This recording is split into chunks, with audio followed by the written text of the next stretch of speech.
Hei! Hyvinvointi syntyy vakaasta taloudesta ja toimivista palveluista.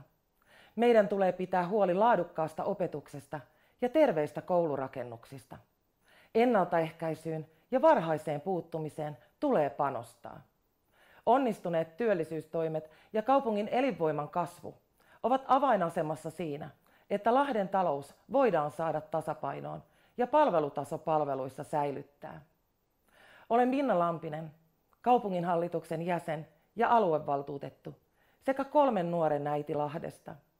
Intoa ja paloa jatkaa vaikuttamistyötä riittää edelleen. Sinun äänelläsi se on mahdollista.